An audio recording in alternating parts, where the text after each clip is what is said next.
কি ম্যাজিক? দেখে কি মনে হচ্ছে ম্যাজিক? হ্যাঁ ম্যাজিক। যদি পারফেক্টভাবে ঘরেই তৈরি করে নিতে পারি দোকানের মতন মিষ্টি দই, তাহলে আমরা কেন যাব দোকান থেকে কিনে আনতে? ঘরেই তৈরি করে নেব মিষ্টি দই। হ্যাঁ, এটা আমার ঘরে তৈরি করে নেওয়াই মিষ্টি দই। সেই ম্যাজিক রেসিপিটাই আজকে আমি আপনাদের সাথে শেয়ার করব। দেখুন, আমি দইটাকে আপনাদেরকে একটু দেখাচ্ছি। দেখুন এটা কতটা পারফেক্ট হয়েছে। এটা খেতেও ছিল অনেকটা টেস্টি। তো আমরা এখন চলে যাব মূল রেসিপিতে। আর সহজ ও ইউনিক রেসিপি মানেই হচ্ছে টুকটাক রান্নার channel. Let's go to my channel টুকটাক রান্না। এখানে আমি প্রায় 1.5 কেজির মতন খাঁটি গরুর দুধ নিয়ে নিয়েছি। আপনারা অবশ্যই চেষ্টা করবেন ফুল ক্রিম মিল্কটা নেওয়ার জন্য, কারণ এতে করে দইয়ের টেক্সচারটা ভালো আসে। আমি দুধটাকে জাল করে নেব। আমার এই ভিডিওটা একদম প্রথম থেকে শেষ পর্যন্ত দেখবেন, তা না হলে অনেক টিপস অ্যান্ড ট্রিক্স মিস করে যাবেন। তো আমি কিভাবে দোকানের মতন পারফেক্ট মিষ্টি দই ঘরে তৈরি করি সেই রেসিপিটা আপনাদের সাথে আজকে শেয়ার করছি। আমি এখানে কিছুটা দুধ তুলে নিচ্ছি।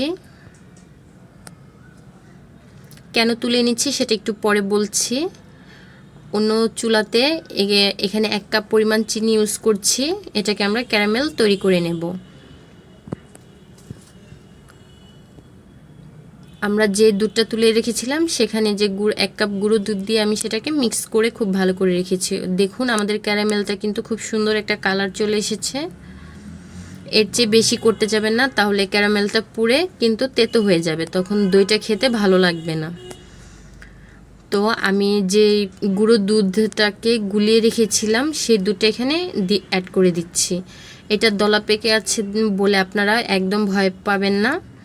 এটা কিছুক্ষণ পরে এটা মেল্ট হয়ে যাবে আর দুধের কালারটা সম্পূর্ণ চেঞ্জ হয়ে যাবে। তো দেখতেই পাচ্ছেন আমার কিন্তু ওই ক্যারামেলটা পুরোটা মেল্ট হয়ে গেছে এবং দুধের কালারটাও চেঞ্জ হয়ে গেছে। এরপর যে আমি বাকি যে দুধটা সেটাও অ্যাড করে দিচ্ছি। আমি এখন এই দুধটাকে খুব ভালো করে জাল করে নেব। যেহেতু আমি প্রায় 1.5 লিটারের মতন দুধ নিয়েছি, এটাকে আমরা প্রায় হাফ কেজির বা মানে 1.25 কেজির মতন করে নেব এটাকে জাল করে। আপনারা যদি দুধটাকে একটু ভালো করে জাল করে না নেন তাহলে কিন্তু দোকানের যে অথেন্টিক টেস্টটা সেটা আপনারা পাবেন না। দোকানের অথেন্টিক সেই টেস্ট আপনাদের পেতে হলে অবশ্যই দুধটাকে জাল করে একটু শুকিয়ে নিতে হবে। ধরুন যদি আপনি 1 কেজি দুধ নেন তাহলে সেটাকে জাল করে 750 মতো করে নেবেন। দেখুন আমার দুধটা অনেকটাই শুকিয়ে এসেছে। আমরা এই লিকুইড দুধটাকে আরও কিছুটা জাল করে এটাকে ঘন করে নেব। আর দুধের কালারটাও কিন্তু সম্পূর্ণই চেঞ্জ হয়ে এসেছে।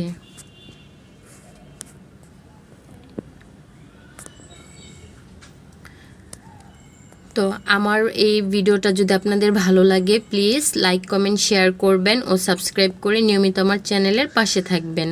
আর অবশ্যই বেল আইকনটি প্রেস করবেন পরবর্তী নতুন ভিডিও পাওয়ার জন্য।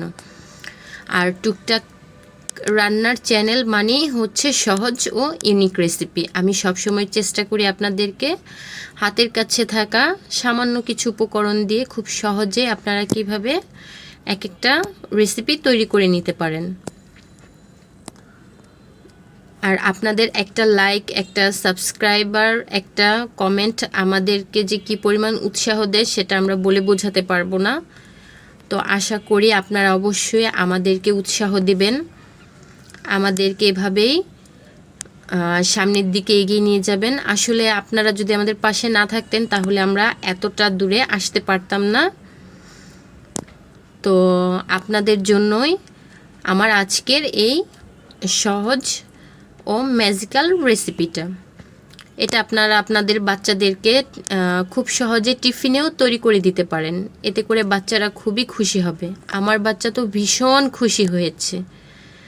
আর এটা তৈরি করার পর সাথে সাথে দুটো খেয়েও নিয়েছে। আর এটা এতটাই টেস্টি ছিল কি বলবো। তো কথা বলতে বলতে আমি যে মিষ্টি দইটা নিয়েছিলাম সেই দুধটার সাথে আমি খুব ভালো করে ফেটিয়ে মিশিয়ে নিয়েছি।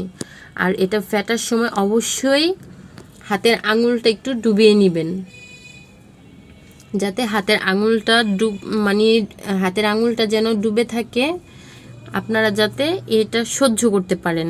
সেম এই পর্যায়ে আপনারা এই দুধটাকে মোল্ডে দিবেন, কারণ একদম ঠান্ডা হলেও দইটা খুব ভালো জমবে না, আবার একদম গরম হলেও দইটা খুব ভালো জমবে না। তো অবশ্যই আপনারা এই জিনিসটা মনে রাখবেন, যখন দইটা পাতার জন্য দিবেন পাত্রে, তখন আপনার আঙুলটা যেন আঙুলটা দুধের মধ্যে একটু ডুবিয়ে দিবেন, দেখবেন গরমটা যেন সহ্য করতে পারে। এমন গরম হলে দইটা সেট করার জন্য রেখে দিবেন। তো আমি এখানে আপাতত পাঁচটি এই ছোটো পাতিলকে নিয়ে নিয়েছি। আর আমি কিন্তু মিষ্টির দই এটার মধ্যে মেখেও দিয়েছিলাম পাতিলগুলোর মধ্যে। তো দেখতেই পাচ্ছেন আমার সবগুলোর মধ্যে ভরে নেওয়া হয়ে গেছে। দেখুন, এটাকে একটু সোজা অবস্থায় বসাবেন। আমি এখানে একটি প্যান নিয়ে নিয়েছি, আপনারা চাইলে যে কোনো হাঁড়িতেও করতে পারেন। তো এখন আমি এটাকে ঢাকা দিয়ে দেব, আর যে ছিদ্রটা আছে সেটাও আমি বন্ধ করে দিব। এখন একটি কম্বল চাপা দিয়ে এটাকে আমি রেখে দেব 3 থেকে 4 ঘন্টার জন্য। ফিরে আসছি 3 থেকে 4 ঘন্টা পর। এখন আমি আপনাদেরকে দেখাবো যে আমার দইটা কেমন জমেছে বা কেমন হয়েছে। কি দেখুন তো, দেখে কি মনে হচ্ছে এটা ম্যাজিক? দেখুন এটা কতটা সুন্দরভাবে পারফেক্টলি জমে গেছে, একদম দোকানের মতন। এটাকে দেখে কেউ বুঝবেই না যে এটা ঘরে তৈরি মিষ্টি দই। দেখুন, আমি আপনাদেরকে খুব কাছ থেকে দেখিয়ে দিচ্ছি। দেখুন এটা কি পরিমাণ স্ট্রেটভাবে জমেছে।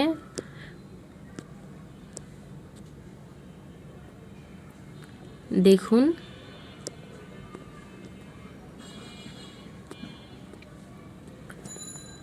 তো আমি এখন সবগুলো মাটির যে ছোট ছোট হাঁড়িগুলো আছে সেগুলোকে আমি একটি প্লেটে তুলে নিচ্ছি। আপনারা এভাবে অবশ্যই একবার হলো ট্রাই করে দেখবেন।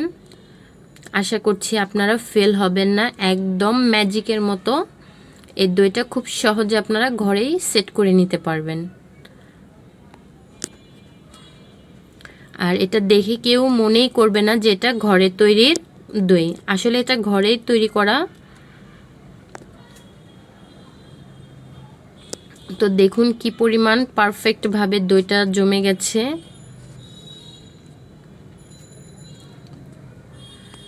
তো আমি আপনাদেরকে একটি দই এখন কেটে দেখাবো যে এটা পারফেক্টলি ভাবে কেমন করে জমেছে।